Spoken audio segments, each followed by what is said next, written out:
So today I'm going to show you how to make a pull-on practice skirt for figure skating.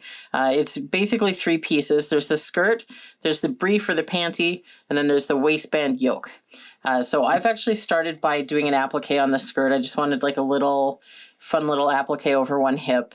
I recommend doing any appliquing you're doing before you actually do the construction of the skirt, just so that you've got a perfectly flat surface to work with. It's just a lot easier. So what I'm going to do is actually assemble the skirt first. It's the easiest. The right sides together, I'm going to sew the side seams. I'm going to use a serger. You can also use a straight stitch and a zigzag to do this. I've got another video telling you how to do that.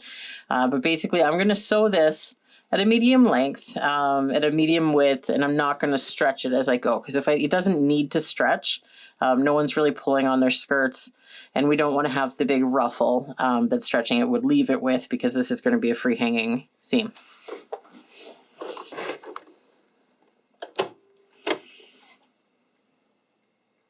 I don't pin, you can pin if you'd like.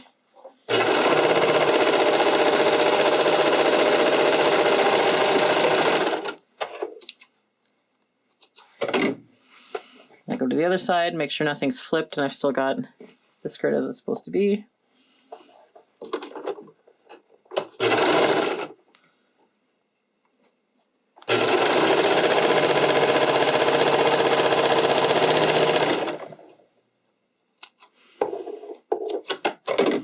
So that is the skirt piece, and I can put that aside until I'm ready to assemble the whole outfit, because I've got 2 other pieces I've got to make. And next up, I'm going to do, let's do the yoke next. So that comes in 3 pieces. Front, there's no center seam in the front. The back of this one has a center seam. So I'm first going to sew this the back center seam, and then the side seams. I'm using the same setting that I used for doing the skirt. I'm just going to give it a bit of stretch, because this is going to be structural, so you do want it to have a bit of stretch.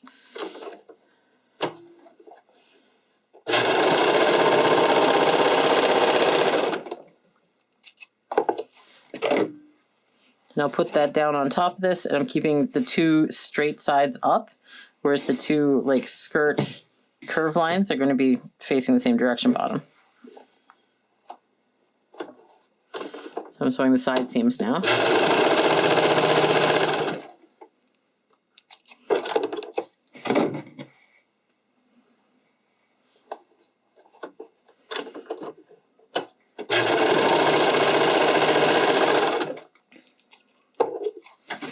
So there we've got the base of the yoke or waistline ready to go. As with the skirt, I'm going to set that aside for now, because now I've got to do the brief. Now the brief is also 3 pieces. It's the 2 back parts and the front, and random strips that I cut. So I'm going to be sewing, again, a structural seam, the center back seam of the brief, and then I'll be sewing the front to it along the sides and the crotch.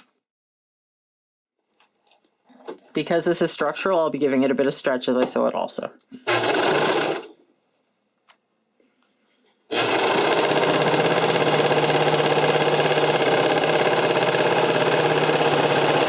Now, I've addressed this in another video, but as I'm stretching it, I stretch it and then I put it through together. I don't stretch it or jerk it, I don't add stretch to it or lessen as I'm sewing it, because that will screw with the needle. So you want to hold it and put it through as one.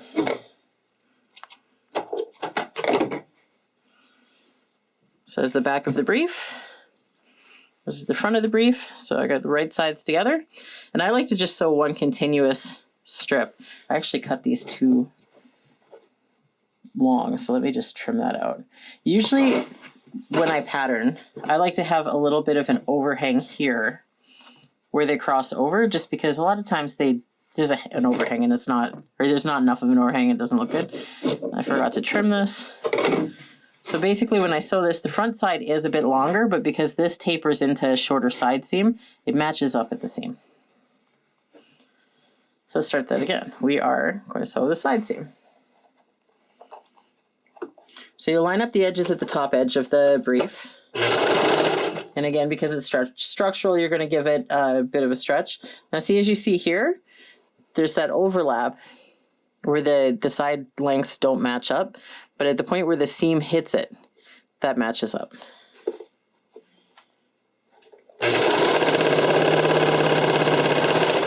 So it matches up at your actual seam allowance instead of the edge of the fabric.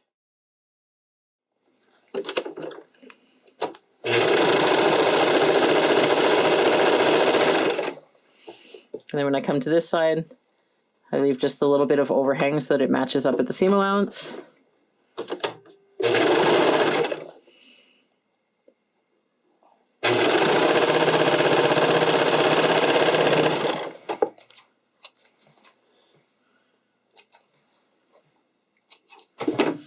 And there we've got the base of the brief sewn and ready for elastic. So now we have to apply the elastic to both this and the waistband.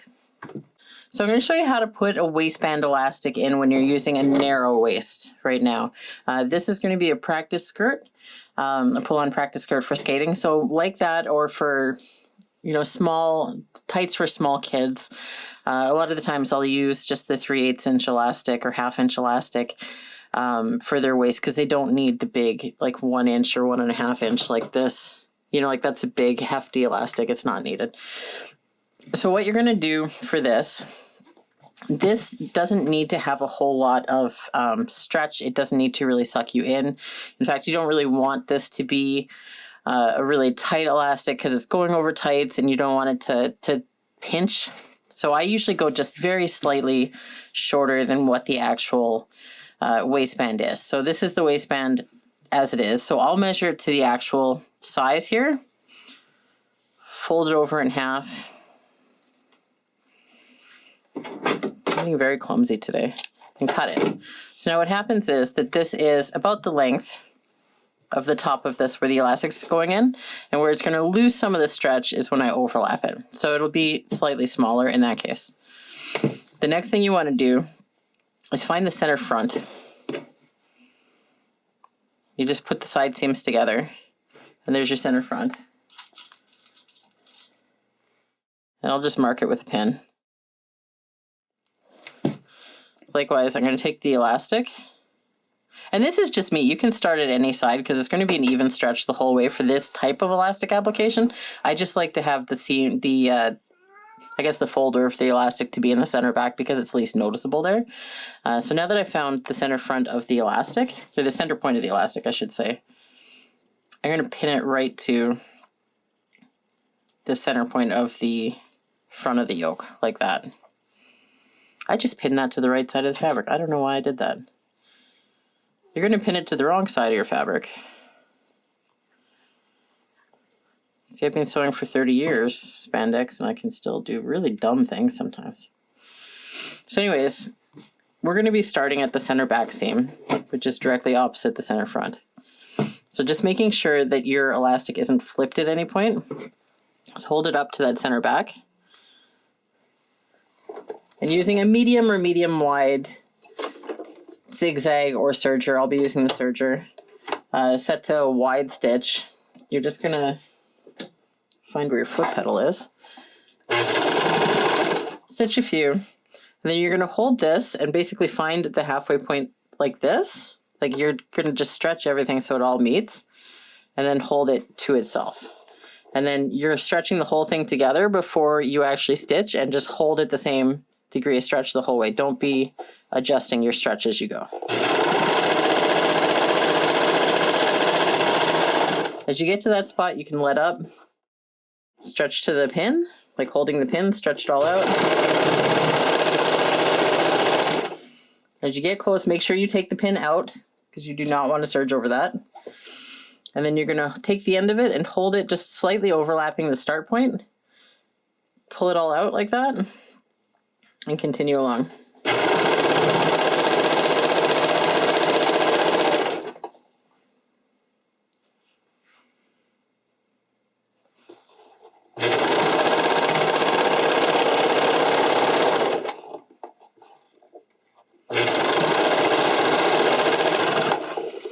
And as you can see, you've got the elastic inserted. It doesn't have a ton of ruffling because it's not that much smaller than the actual body of the fabric. The body of the fabric is about 80% of the measurement of the skater that's going to wear this.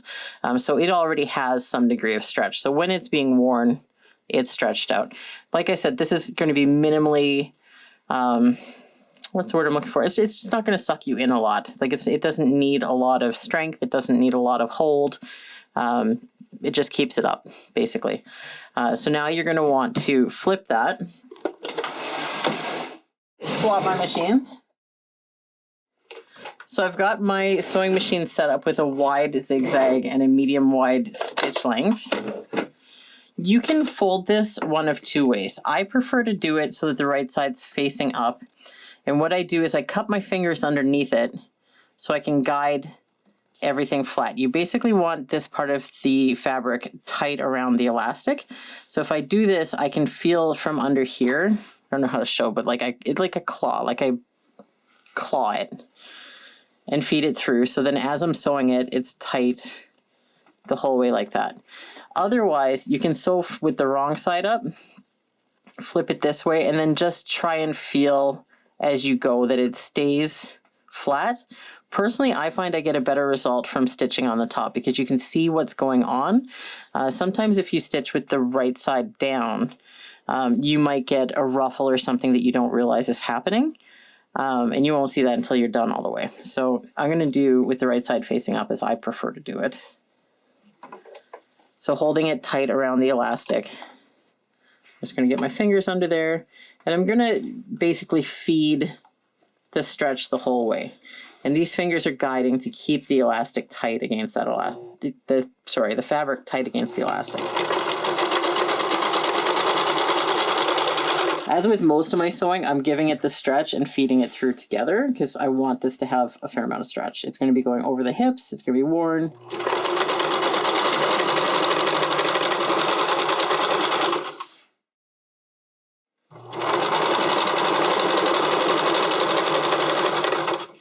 So as you can see, my thumb is guiding where the fabric's going also. Another thing important to mention is I'm aiming, you can't see through here, but basically I'm aiming so that my zigzag is right on the edge of this. If you stitch too close to the outside, so to the actual fold, what happens is you just get it'll flip. You know, you want to have this so that your stitch is right on the inner edge of the elastic.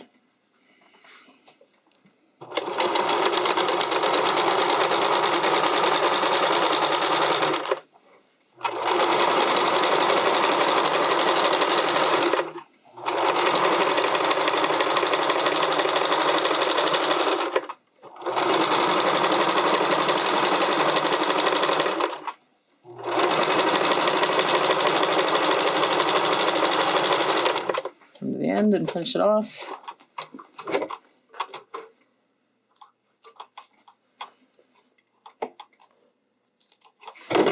So now as you can see, it's tight around that top edge. There's no bumps or ruffles or anything like that.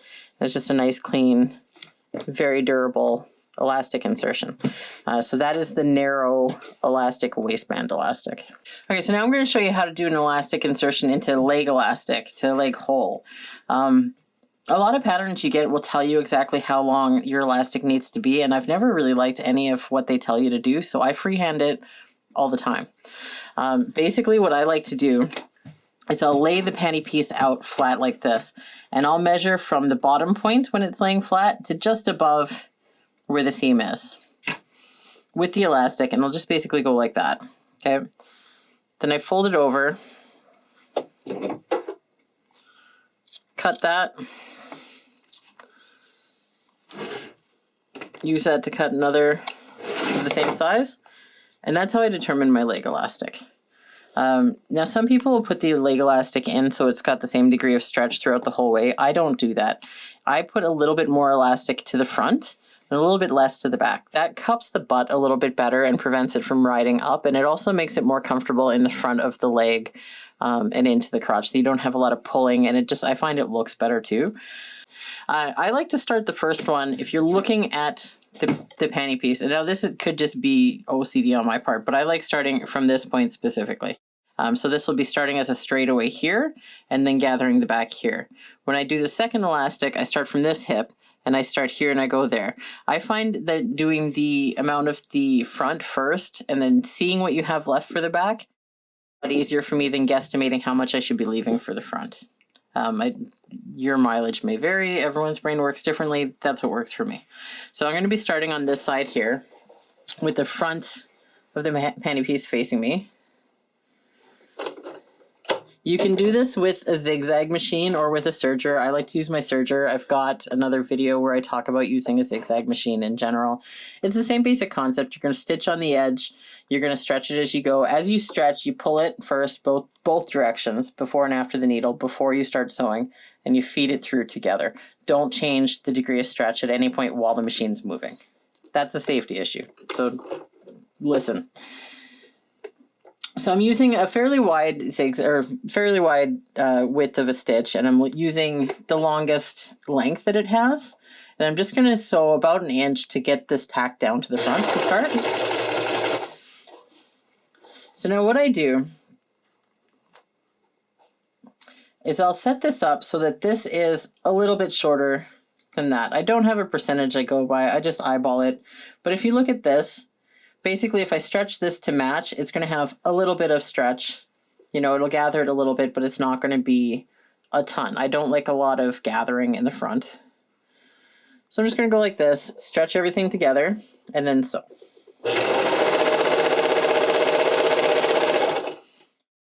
And as I get to that point, I'm going to do the same thing, where I'm just going to stretch it a little bit, like, so it's a little bit shorter. And pull it through. Now, as you see here, this is like a fair amount shorter. So I'm going to match this up to the front, overlap it by about 1 centimeter. And then I'm going to pull this to match about halfway and then pull it further. Match that up to the front.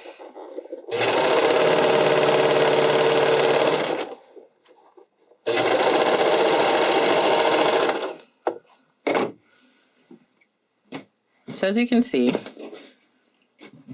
this, and now this is going to be dealt with when you flip it. But basically it's got a little bit of gather in the front and it's got a bit more in the back. This is actually kind of loose compared to how I normally do it. But this is a very small size. So there's not going to be a lot of volume in the butt that has to be, I guess, held in, for a better way of putting it. So anyways, now on this side, one thing I should have mentioned is when I come to the side seam here, is you can see how much elastic you've got left. Like if I was doing this, and I can gauge it off of this.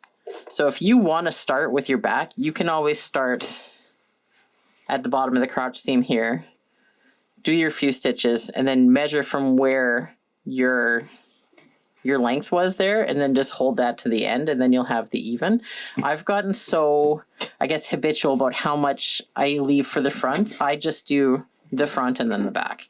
Whichever way makes more sense to you.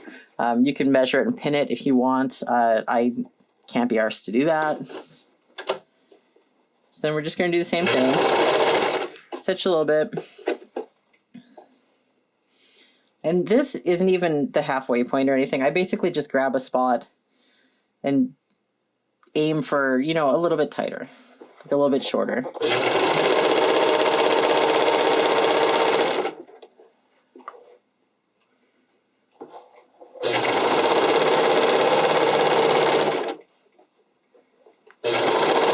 When you sew as many outfits as I have over so many years, you just, it comes down to feel, and you can just do it by, I guess, instinct. So if you want to measure or practice or come up with what's comfortable to you, it's very free form, and you can do whatever makes you comfortable.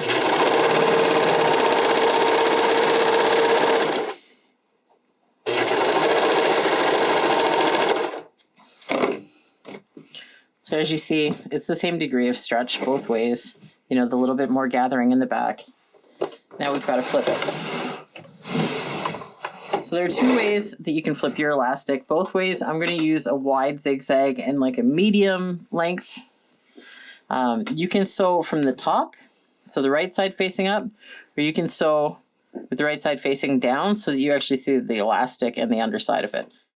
Personally, I prefer to sew with the right side facing up because I like the control. I like seeing exactly what's happening here. I find that if I've got the right side facing down, sometimes there can be like a little ruffle or a pinch or something that I don't see is going on, so I don't I don't do it that way, but I'll show you how anyways.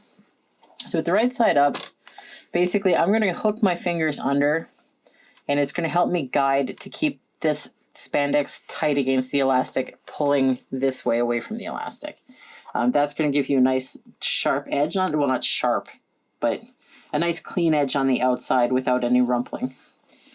So once I do that, I've got my stitch set, and I'm gonna pull this, and like I said, you pull front and back and just hold it to the same degree, and I'm just gonna stretch as I go.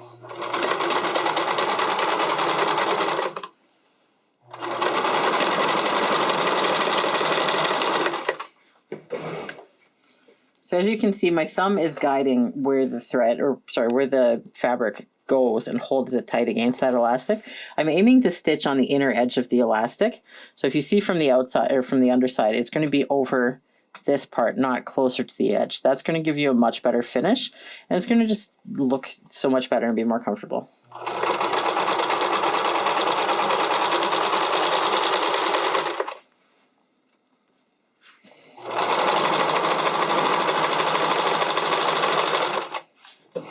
If you're watching this as part of a construction video for the practice skirt, you might notice I'm repeating myself a lot.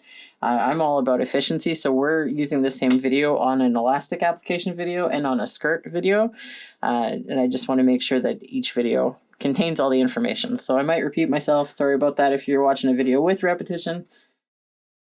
It's an efficiency thing.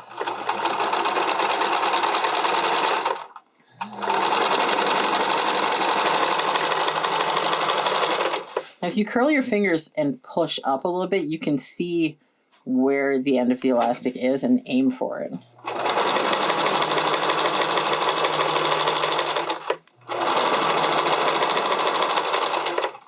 So I finish off the end.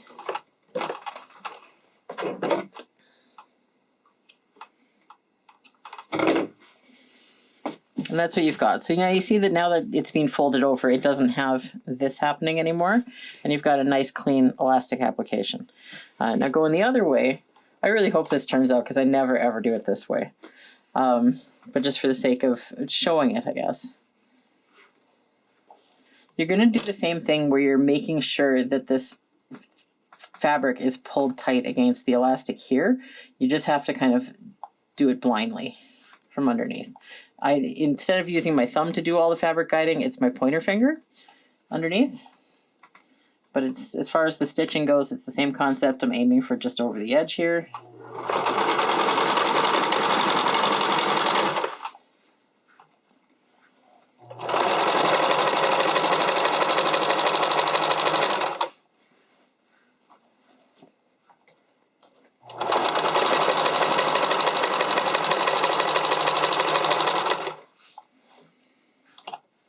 And you see, every time I stop sewing, it wants to, like the fabric wants to gather on this side. So you definitely have to work to pull it tight against the elastic.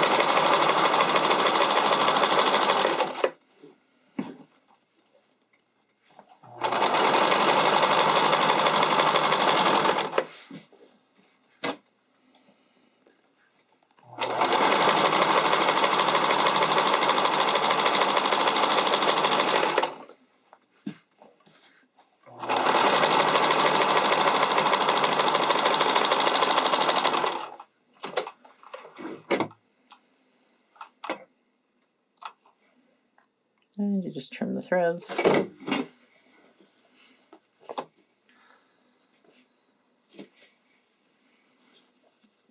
And that is your elastic application. So that's how we do leg elastic.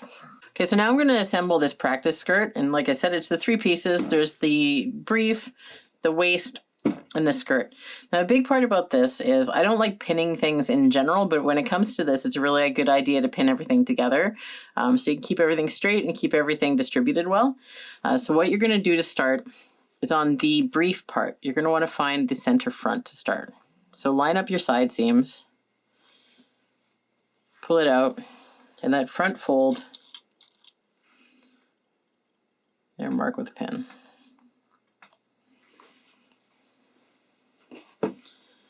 And then you're going to do the same thing on your yoke. This one I do on the underside though. So I'll pin it through so that the majority of the pin is on the wrong side of the fabric here. Finally, on the skirt, you're going to do the center front and the center back.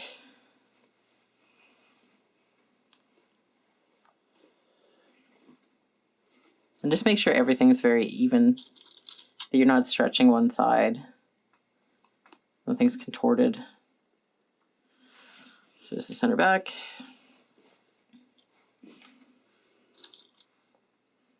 Here is the center front.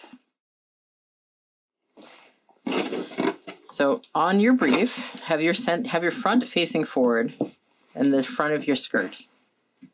And you're going to pull the front of your skirt over, match up the two center fronts.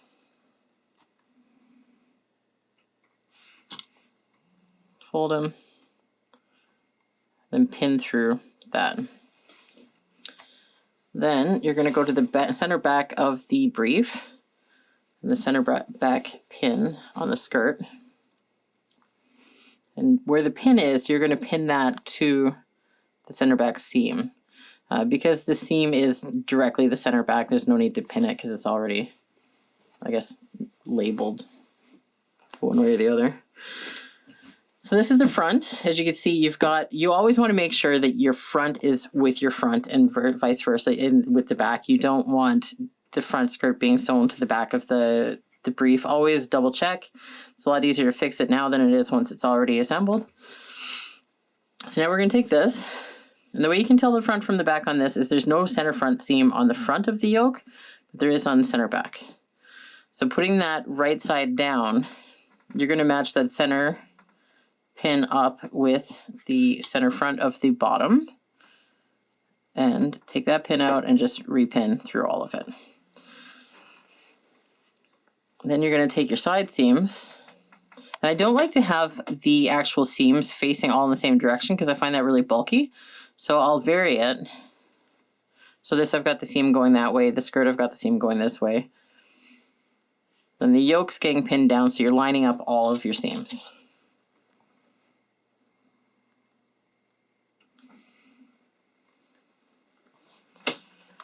I do the same on the other side, and you just want to make sure that nothing's getting flipped. So you've got the brief, the skirt, and the yoke.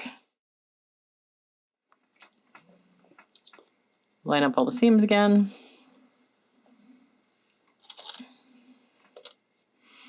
And you're going to take the pin out as you're sewing it before you're sewing up to it. So if it's not perfectly lined up at the side seams anyways, you can always adjust as you go.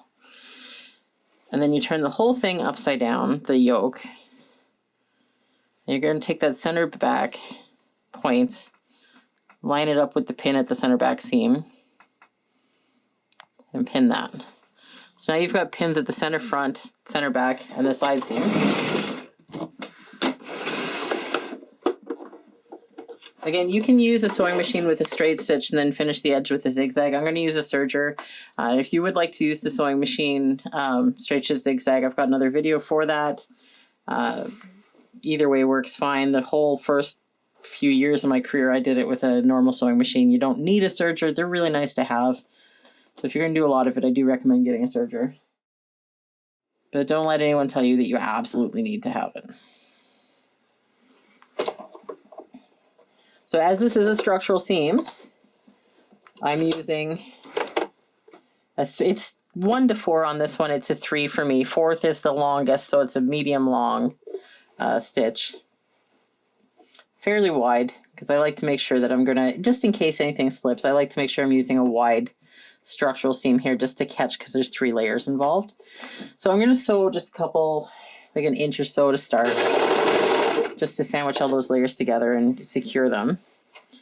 So for this particular skirt, the skirt is significantly longer than the hole it's going into. So I'm going to find the halfway point just by stretching everything together like this, approximate halfway point. Line everything up.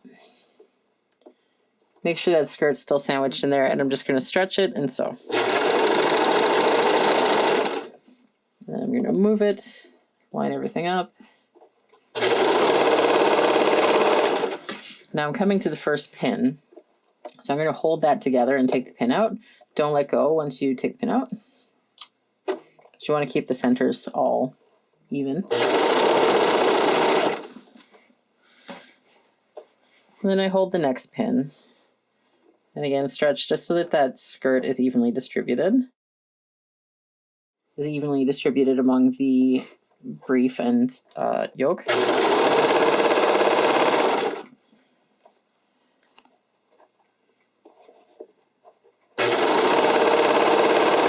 When you use a skirt that's closer to the measurement of the opening it's going into, you're not going to have as much fullness to distribute. You never want to use a skirt that's the same size as the opening it's going into, because the body is sized so that it's smaller than the actual body is going onto. You don't want the skirt to be smaller than the body is going onto, because that's when you get the flipping. So it might loop over just at the center front. It can pull across the front. It just doesn't sit very well. So your skirt should always be, at minimum, the size of the measurement of the body it's going onto. So if it's on the true waist, you want it at least the true waist. If it's going on the hip, you want it at least the true hip measurement, so forth.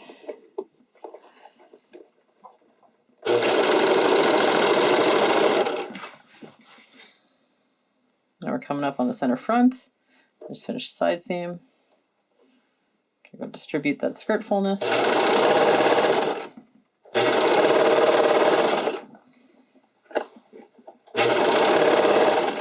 Again, be sure you take the pins out at every point, because you don't want to serge over that.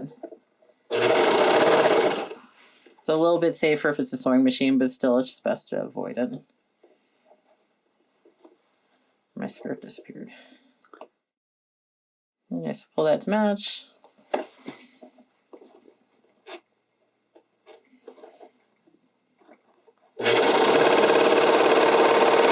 You just really want to make sure that you're sewing through all 3 layers at all times. Like, you don't want the skirt has a tendency to like slip out. You know, just make sure you're getting all 3 layers at all times.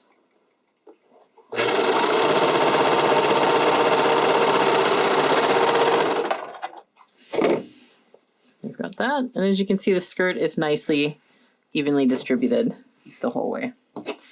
So now we just put a hem on that and we're done.